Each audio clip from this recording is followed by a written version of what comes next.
আসসালামু আলাইকুম ভিউয়ার্স, আজকে একটা নতুন ভিডিও নিয়ে আসলাম। আমরা আজকে সবাই মিলে জোলাবাতি খাচ্ছি আমার এনকে জুনিয়র টিমসদের নিয়ে।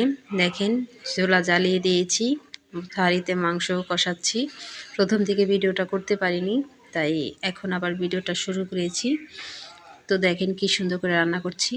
তো আগে প্রথমে আমরা চুলা বানিয়েছিলাম, সেই চুলাতে হাঁড়িটা খুবই বড় হয়ে যায়, তাই হাঁড়িটাকে চুলাতে বসাতে পারিনি, তাই ইট দিয়ে চুলা বানিয়ে তারপরে রান্না করছি।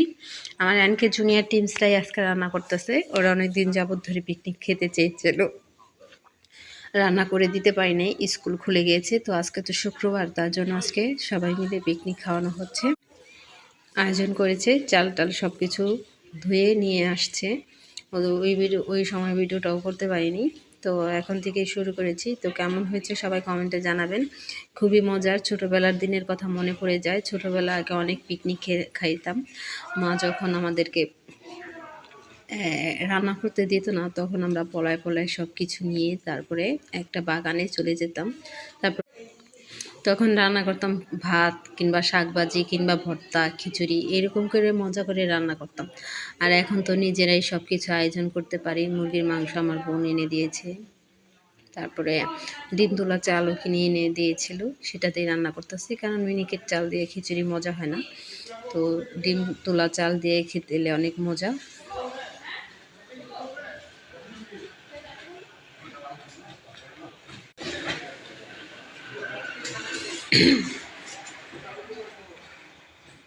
এইভাবে অনেক মজা করে খিচুড়ি রান্না করা হয়।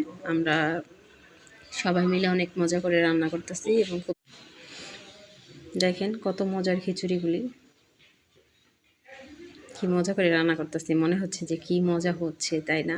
আসলে অনেক মজা হয়েছিল খিচুড়িটা।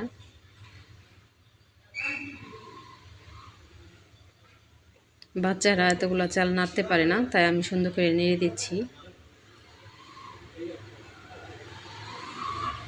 ওখানে দুইটা চুলা বানানো হয়েছিল, একটা মেহেরাবের, একটা জেরিনের। ওই চুলাতে একদিন রান্না করবো ছোটো হাঁড়িতে, আপনাদেরকে ভিডিও করে দেখাবো। আমাদের জেরিন সোনামণি নাড়তেছে দেখেন, আর ছোট ছোট হাত দিয়ে। শীতের দিন তো, তাই হাঁড়িটা দেখেন হাত দিয়েই ধরতে পারছি, কিছু লাগতেছে না। গরম তো লাগেই না।